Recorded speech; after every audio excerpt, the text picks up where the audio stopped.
सभी को नमस्कार। आज के ज्योतिष कार्यक्रम में हार्दिक अभिनंदन करता हूं और बारंबार प्रणाम करता हूं। आज हम बात करेंगे आपके कुल देवी एवं देवता से संबंधित, आपके कुल देवी देवता से संबंधित आज हम विस्तार पूर्वक चर्चा करेंगे, क्योंकि मेरे मित्रों आपकी कुंडली से यह निकल कर आ रही है कि आपके कुल देवी और देवता बंधे हुए हैं और किसी अघोरी के माध्यम से आपके कुल देवी और देवता को बांध दिया गया है और वह आपके स्थान पे ही बांधा गया है, कहीं बाहर में नहीं बांध दिया है, आप ही के स्थान पर ही बांध दिया है। जहां आप अपने कुल देवी और देवता की पूजा करते थे उसी स्थान पे आपके कुल देवी और देवता को बांध दिया गया है और यह बहुत दिनों से बंधे हुए हैं और यह बहुत बड़ी परेशानी में है। आपके जो कुल देवी देवता हैं यह बहुत बड़ी परेशानी में पड़े हुए हैं, भूखे प्यासे बंधे हुए हैं अपने स्थान पे और किसी अघोरी के माध्यम से, किसी तांत्रिक के माध्यम से उसे बांध दिया गया है। और किसने बांधा है, आज हम वीडियो के अंत में आपको बताएंगे कि किसने बांधा है और क्यों बांधा है। तो मित्रों कार्यक्रम को आप पूरा अवश्य देखिएगा, जिसके कारण से आपके इस कुल देवी और देवता के कारण से आपके कुंडली में कई प्रकार के दोष लगे पड़े हैं, कई प्रकार के समस्याओं से आप जूझ रहे हैं। प्रतिदिन आपको नई नई परेशानियों का सामना करना पड़ता है। प्रतियोगिता परीक्षा में किसी न किसी कारणों से आपके बच्चे, आप या अन्य जो भी प्रतियोगिता परीक्षा की तैयारी करते हैं, इस राशिफल वाले या इस राशिफल से जुड़े हुए जो भी लोग हैं, चाहे आपके बच्चे हों, आपके बच्चियां हों या आपके घर परिवार से कोई भी लोग हों, वह किसी न किसी कारणवश से असफल रह जाता है। चाहे वह कहीं बिजनेस कर रहा हो, आपके व्यवसाय हों, आपकी फैक्ट्रियाँ हों, किसी न किसी कारणवश से वह बंद हो जाएगा, अधूरा पड़ा रह जाएगा, वह मुसीबतों से घिर जाएगा। जब तक आपके कुल देवी और देवता कष्ट में रहेंगे, आपका जीवन भी बहुत गहरी कष्ट में पड़ा हुआ रहेगा। समझिए कि आपकी ज़िंदगी एकदम मरे हुए व्यक्ति की समान कर देगा। तो मित्रों चलिए हम इनके बारे में बहुत ही विस्तार से चर्चा करेंगे। आखिरकार आप अपने जीवन से बहुत अच्छे से अवगत हैं और अपनी लाइफ के बारे में, अपने जीवन के बारे में बहुत अच्छे से जानते हैं कि आखिर आपके जीवन काल में कितनी सारी परेशानियां आ रही है।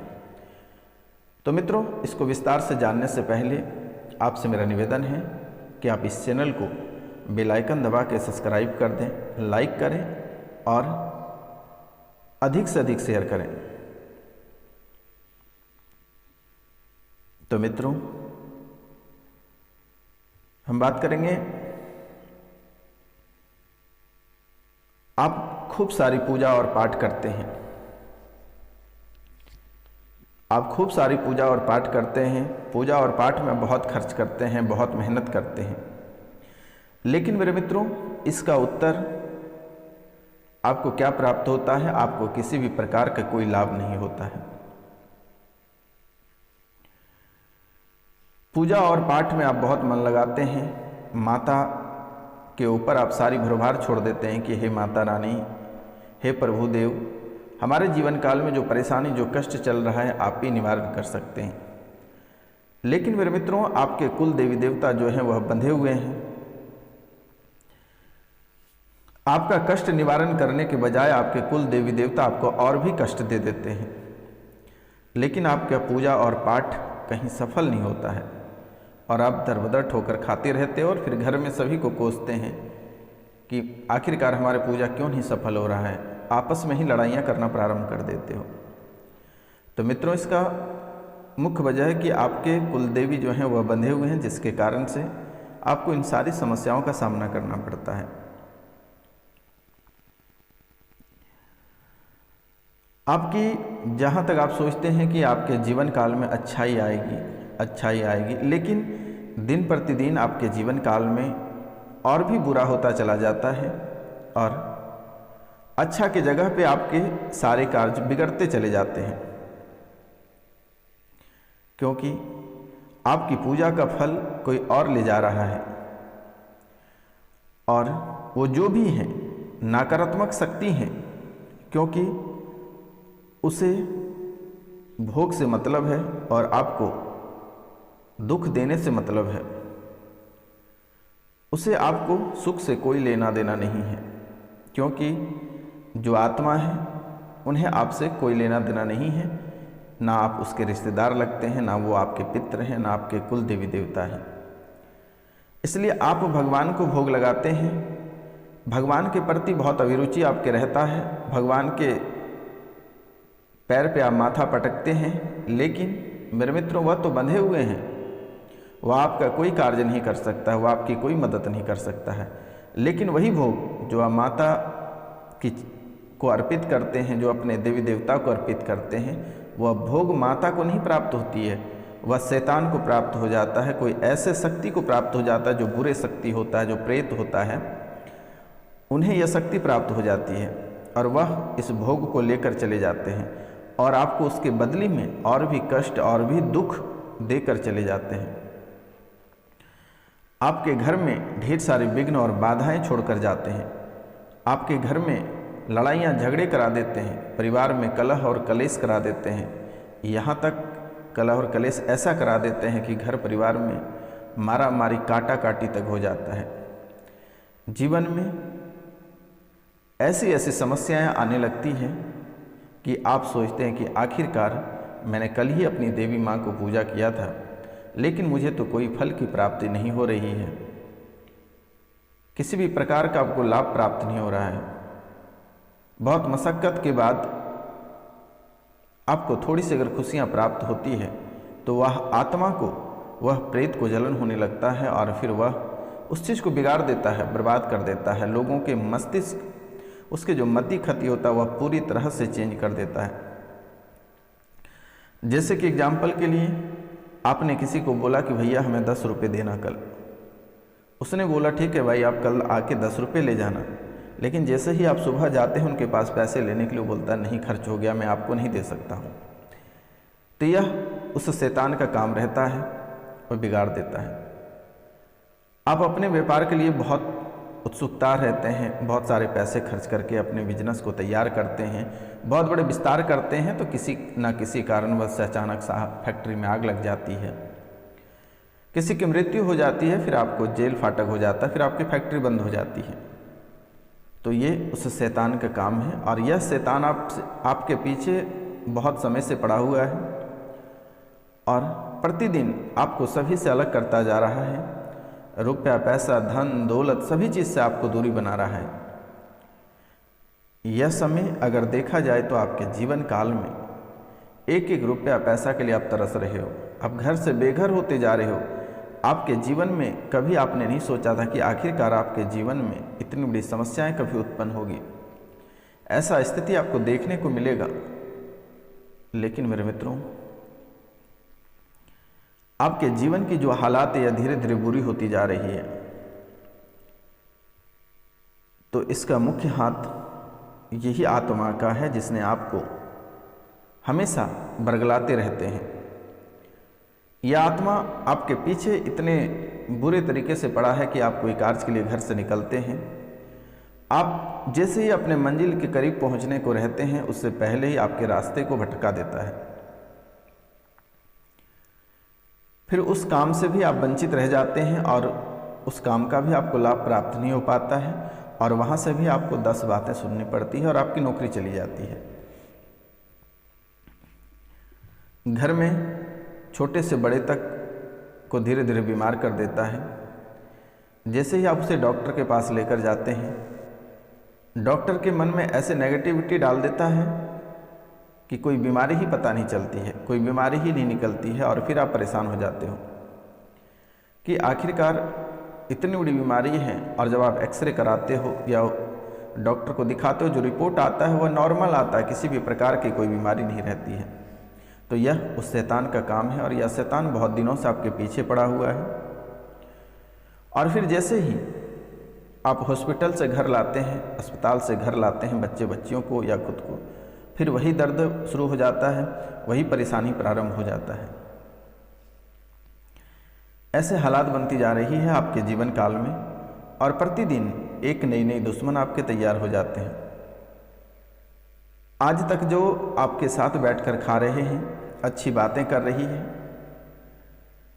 वही व्यक्ति कल आपके अगेंस्ट में खड़े हो जाते हैं और आपसे दुश्मनी का मोल ले लेते हैं और आप और उस व्यक्ति दोनों के बीच में बड़ी दुश्मनी हो जाती है।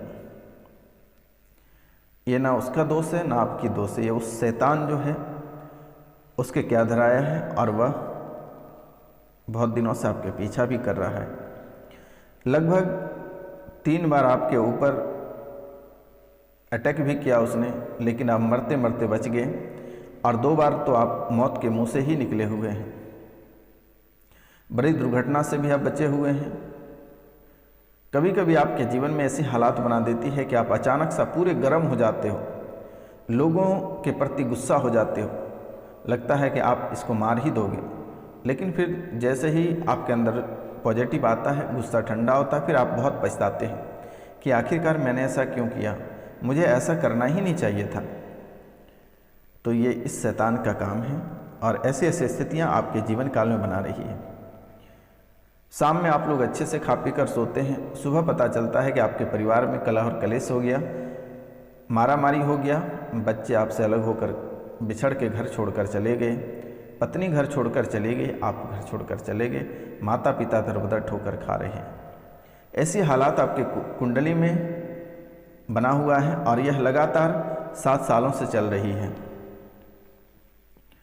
बेवजह का आप उलझ जाते हो लोगों से, बेवजह से अभी आप इस रास्ते से जा रहे हो, अचानक सा आप बीचों बीच गाड़ी लगाकर किसी से झगड़ जाते हो, छोटी मोटी बातों को लेकर उलझन में फंस जाते हो और अपनी झूठी मूठी बातों को लेकर आप बुरे फंस जाते हो और उसका नतीजा आपको भुगतना पड़ता है। आप नहीं करते हो, आपके अंदर जो शैतान है, जो गंदी आत्माएं हैं, जो मन में आपके गंदे गंदे विचार डालते हैं, ये उस शैतान का काम है। उसने तो पहले आपके कुलदेवी देवता को बांधा, आपके पितरों को बांधा, आपके घर गृहस्थ को बांध दिया और उसके बाद यह शैतान आपके ऊपर लगातार वार कर रहा है, लगातार परेशान कर रही है। आपके बच्चे को, आपको, आपके रिश्तेदार तक को इसने नहीं छोड़ा है और बहुत अधिक परेशान कर रखा है। तो मित्रों, इसने आपको बहुत ही खतरनाक तरीके से परेशान किया है और कर ही रहा है। तो मित्रों, सबसे पहले आपको अपने कुलदेवी देवता के स्थान पे जाकर एक साबुत नींबू ले लेना है और उसको अपने ऊपर से 21 बार घुमाना है और उसे 2 भागों में काट देना है। एक भाग को दूसरे भाग की दिशा में फेंकना है, जैसे कि आप नींबू को पकड़ के ऐसे बीचों बीच काटें, तो जैसे दाहिने हाथ का है तो उसको बाएं हाथ की ओर फेंक देना है और बाएं हाथ की जो नींबू होगा वो दाहिने हाथ की ओर फेंक देना है।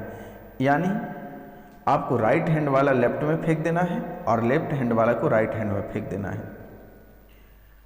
और यह करने के बाद कुल देवी या देवता से आपको क्षमा मांग लेना है और क्षमा मांगकर वहाँ से चले आना है। फिर स्क्रीन पे दिए हुए नंबर पे आप अपने कुल देवी देवता का नाम, अपना नाम, गोत्र और स्थान हमारे व्हाट्सएप पर मैसेज करें, मेरे द्वारा उसे खोल दी जाएगी। आपको घबराने की आवश्यकता नहीं है, परेशान होने की आवश्यकता नहीं है, क्योंकि मेरे मित्रों, यह आपके जीवन को नर्क बनाता चला जा रहा है। क्योंकि ये जो शक्तियां हैं, घर को पूरी तरह से विहीन कर दिया है और इष्ट की आराधना आप करते हैं तो वह उन तक नहीं पहुंचती है। बाहरी बाधाएं, अभिचार, नकारात्मक ऊर्जा बाधा घर में प्रवेश करती रहती है और आपके जीवन की हालातें गंभीर होती जाती है धीरे धीरे। यह समय आपके दुश्मन भी बहुत सारे तैयार हो गए हैं, बहुत सारे दुश्मन आपके ऊपर खड़े हैं। आपके घर परिवार की जो सुरक्षा है, यह सुरक्षा चक्र हट गया है जिसके कारण परिवार में दुर्घटनाएं, नकारात्मक ऊर्जा, वायव्य बाधाएं का प्रवेश हो गई है। आपकी उन्नति पूरी तरह से रुकी हुई है और एक एक रुपया पैसा के लिए आप मोहताज होते जा रहे हैं। आपके परिवारों के बीच जो संस्कारें थी वह संस्कारें खत्म होती जा रही है, क्षय हो गया, नैतिक पतन हो गया, कलह और कलेश प्रारंभ हो गया, घर में अशांति हो गई। ग्रह नक्षत्र का मेल अच्छा होते हुए भी परिवार का कल्याण नहीं हो पा रहा है, क्योंकि मेरे मित्र ग्रह और नक्षत्र की कुंडली में बहुत अच्छा है। ग्रह नक्षत्र के अच्छा होते हुए भी आपके परिवार का कल्याण नहीं हो पा रहा है। यदि मान सम्मान नहीं मिलता है या पूजा नहीं की जाती है तो यह अपनी सारी शक्तियों से घर को विहीन कर देती है। और ऐसे में अगर आप अपने इष्ट देवी देवता की पूजा भी करते हैं तो वहाँ तक उसकी फल की प्राप्ति नहीं हो पाती है। तो मित्रों, जब भी आप कोई शुभ कार्य करते हैं, शादी विवाह करते हैं या अन्य कोई भी शुभ कार्य करते हैं तो वह कार्य आपका मंगल नहीं हो पाता है।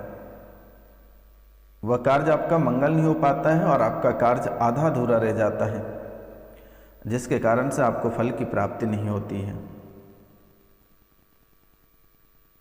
तो मित्रों, कुल देवी देवता की जैसे ही मेरे द्वारा यहाँ से खोल दिया जाएगा, आप अपने कुल देवी या देवता की पूजा या उपासना करें। अगर आप पूजा रख कर कुल देवी की उपासना नहीं करते हैं तो जन्म कुंडली में दोष उत्पन्न हो जाएगा फिर से, और अच्छे ग्रह भी प्रतिकूल परिणाम नहीं देंगे। इसलिए ग्रह नक्षत्र की अनुकूलता के लिए आप कुल देवी या देवता की पूजा अवश्य करें। इनके आशीर्वाद के बिना परमात्मा भी प्रसन्न नहीं होते हैं। प्रत्येक कार्य एवं पूजा उपासना से पहले गुरु, माता पिता व अपने कुल देव या देवी की पूजा उपासना करती है, और उनका आशीर्वाद लिए बिना आपका कोई भी कार्य सफल नहीं होगा। और आपके आशीर्वाद से आत्मा परमात्मा कोई भी खुश नहीं रहेंगे। तो मित्रों, यह कार्य आप अवश्य करें, क्योंकि आपका दुश्मन बहुत ही अधिक हैं और दुश्मन भी लगातार आपका पीछा कर रही है। दुश्मन भी तंत्र मंत्र क्रियाएं आपके ऊपर लगातार कर रही है। ग्रह भी धीरे धीरे आपकी बिगड़ती जा रही है। ग्रह भी आपकी अनुकूलता से हटती जा रही है और परेशानियों में आपको डालता जा रहा है। तो आप थोड़ी सी सावधानी बरतें और अपने कुल देवी देवता की पूजा करें, नहीं तो स्थितियाँ आपकी धीरे धीरे बर्बाद होती जा रही है और हो जाएगी। तो मित्रों, आज का कार्यक्रम यहीं तक था। आप सभी को नमस्कार, प्रणाम, राधे राधे। मिलते हैं आपसे अगले वीडियो में। तब तक के लिए जय हिंद, जय भारत। अगर हमसे कोई गलती हुआ होगा तो आप लोग क्षमा करना। मिलते हैं हम आपसे अगले वीडियो में, तब तक के लिए जय हिंद।